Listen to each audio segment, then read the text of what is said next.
I'm back with another music video reaction to Courtney Hadwin. This is Wild Things. She performing it live at the Decoy Studios. This is a result of a contest winner I had. If you missed out, everybody, on my third live event that I had for my third year anniversary about a week and a half ago, um, I had some games and the winners got free song requests. So this winner is Clint Shepard. Yay! Congratulations, Clint, and thank you for your continuous support. I don't know. I'm ready to get right into this. I haven't heard it yet, but when it comes to Courtney, you got to like rev up and get ready because my girl could go from like 0 to awesome in like 5.5 seconds. So I'm pretending that you're in the car with me. We're going to rev on up and get ready, and we're going to get going in 3, 2, 1, go.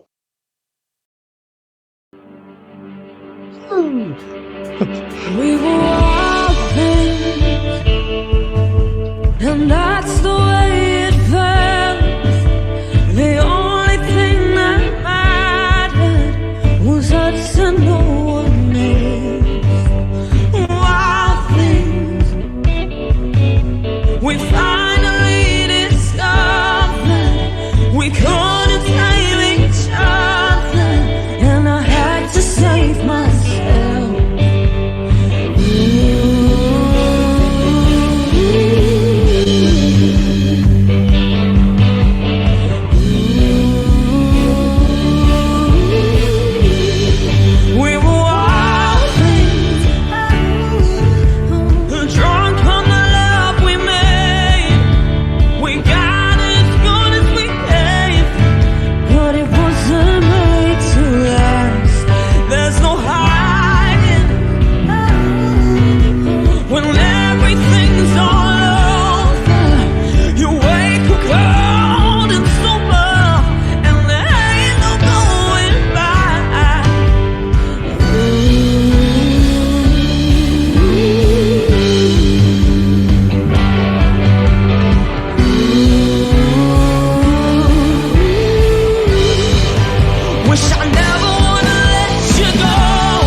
Oh, it's over. And that's the way it felt.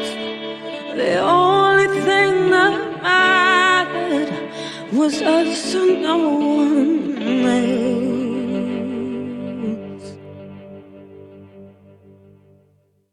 else. She did it again. She did it again. I'm laughing because I'm thinking of food now because of where I'm about to describe her. Like when I think of Courtney Hadwin and her music choices and things like that and the meanings of her songs, I'm like, she gives you a little bit of this and a little bit of that. Like if you're making a big old pot of gravy, as I think Italians call spaghetti sauce, I call it spaghetti sauce. You make it homemade, you put a little bit of this in there, you put a little bit of that in there, and then you stir it, and you have this like beautiful, delicious concoction at the end. That to me is Courtney. Her songs are so many different ranges. Some are real high paced and amped rocker chick. Some are dialed down a little bit, but then you still get some inflections of her rocker awesomeness. Some are happy-go-lucky songs, and then some songs have a lot of deep meaning into it and stuff like that. Like this one, like I personally took this song as meaning, your wild things is like these untamed beasts, young love. We all have been young at some point in our lives. Well, some of you might still be young, so damn you to hell. but I'm old. I'm 54. Oh my God! But I don't know if you call it long-term memory or short-term memory. I guess it's long-term. I could vividly remember thinking right now back when I was in my 20s. I could see it like I could touch it. But ask me what I did a week ago, it's difficult. So I remember when I was young and had untamed crazy love, or I thought it was love, or, it could have been lust. I don't know. But you have these wild things and you have this bond and everything's going great and you're loving it and everything like that. But then you're realizing like that you're so different and you can't confine or control yourselves. So it's too much. So then you break apart. Um, Maybe I think of it like, two electrical wires, if you put them together, there's so much electricity, but then it can be too powerful or something, and you have to break it up. So, but then you have regrets and you think about what the shoulda, coulda, wouldas. That's at least what I get from this interpretation. This is something that's very relatable. Tell me down in the comments if this is something you can relate to. Have you been a wild thing in maybe in your younger years, and it was just you had ups and downs like roller coasters, but then the downs maybe were more than the ups, and you drifted apart, or you didn't know any better. Love doesn't really come with a rule book or a manual. Sometimes it's trial and error, and sometimes the error takes over. So at least that's my thoughts, and I'm sticking with it. um, yeah. So I want to pull up now what I call my viewers comment spotlight. Every once in a while, I like to give extra uh, spotlight to my viewers because, you matter to me. There would be no Tazzz Reacts without you all. So I'm going to use the actual person who won this contest, Clint Shepard. So he had said this on the last reaction I did to Courtney Hadwin with Die and Stay Pretty. So with the power of magic, all right. So Clint Shepard had said, "What I love about Courtney is everything because she never half asses her music. She always is in 100%." And then he said about me, "You speak the truth, and I always look forward to hearing what you have to say. Thanks, Tazzz." So, um, double amazing comment there, and you're welcome, Clint. And I'm glad that I provide you stuff that you like. But most importantly about Courtney, what you said is just perfectly well said.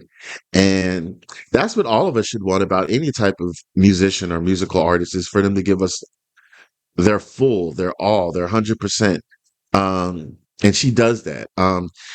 Especially her being an independent artist, I wish her extra support and success and recognition and exposure because she's doing this thing her damn self, basically, with her entourage. So, yeah, tell me down in the comments what you liked about this song, everyone. I want to know your thoughts and your perspectives because on this channel, you matter. All right. Replayability meter. Is this a song I would listen to again and again, possibly put on my playlist? Drum rolls. Yes, definitely. Thumbs up, pass if I like a song. Thumbs down, ass if I don't like a song.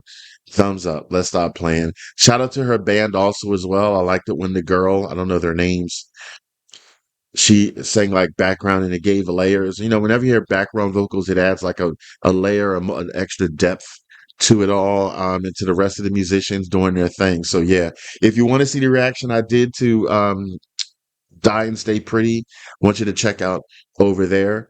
Also, check out my store. Hit the store tab. 15% of all sales goes to my favorite charity, No Kid Hungry. Okay. And also check out my post tab. You never know when I might post something up there where there's a contest you could win a free song. All right.